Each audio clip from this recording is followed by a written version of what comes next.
Halo semuanya, kembali lagi dengan saya Eka Citra Gayatri Kerihi untuk memenuhi tugas filsafat pendidikan saya. Saya akan mempresentasikan terkait dengan pendidikan kontemporer. Untuk itu, judul artikel saya terkait dengan pendidikan kontemporer ini adalah Pendidikan Kontemporer Berakar Budaya, Strategi Membentuk Generasi NTT yang Fleksibel dan Berkarakter di Era Digital.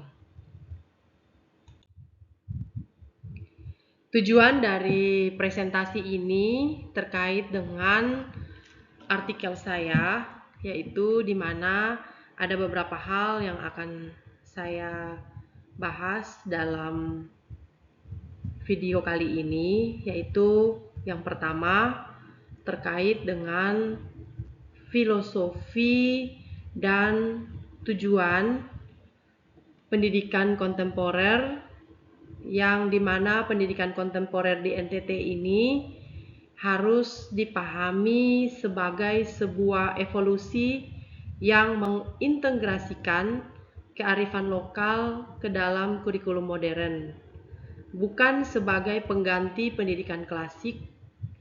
Tujuan utamanya adalah menciptakan generasi tumbuh seimbang atau GTS, yaitu lulusan yang fasih berbahasa digital namun juga mahir berbahasa budaya.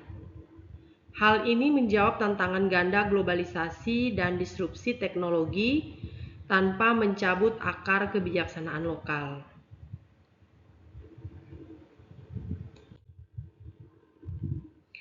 Yang kedua, merumuskan ulang ruang belajar, di mana kita melihat bahwa kelas 3 dimensi strategi ini meniadakan sekat antara sekolah, rumah, dan komunitas dengan merumuskan ulang ruang belajar menjadi kelasnya 3 dimensi. Dimensi yang pertama adalah sekolah formal, tempat transfer keterampilan digital, pengetahuan dasar, dan bahasa asing. Dimensi kedua adalah komunitas adat yang berfungsi sebagai laboratorium kehidupan, di mana murid wajib mengalokasikan waktu untuk magang budaya di bawah bimbingan tetua adat atau guru budaya.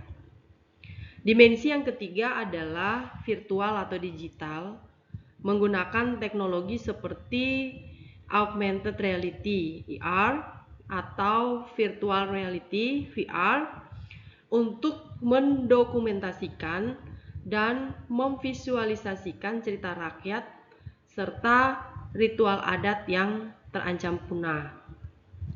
Ya, mungkin saya bisa mengangkat beberapa sedikit cerita legenda yang ada di masyarakat kami di NTT yang menjadi suatu ritual adat. Khususnya kita bisa melihat di NTT itu ada beragam banyak daerah yang bisa kita ambil bagian-bagian salah satu dari cerita rakyat tersebut.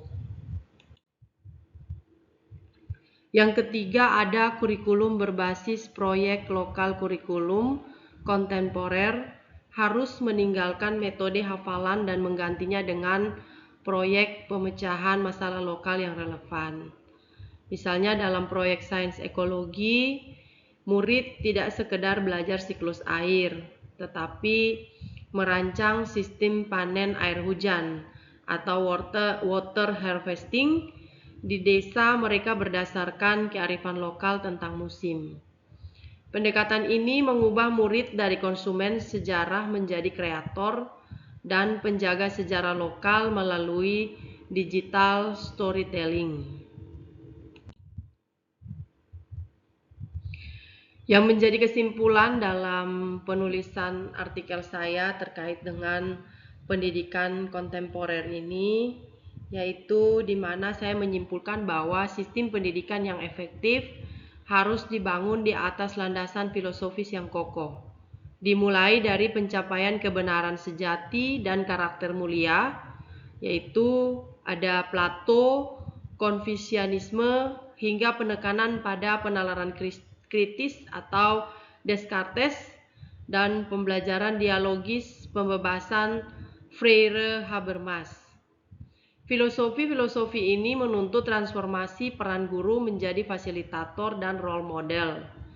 Namun di wilayah seperti NTT, upaya reformasi ini terhambat oleh masalah klasik yang belum tuntas, termasuk kurangnya infrastruktur sekolah dan defisit guru untuk maju di era modern. NTT harus mengadopsi pendidikan kontemporer berakar budaya yang mengintegrasikan kearifan lokal ke dalam kurikulum digital, menciptakan generasi tumbuh seimbang atau GTS. Secara paralel, pendidikan keluarga modern harus diterapkan melalui strategi digital parenting yang proaktif, menetapkan batasan layar yang bijak, memberikan literasi digital, dan mendorong aktivitas offline agar anak menjadi pengguna teknologi yang bijak, bukan menjadi korban kecanduan.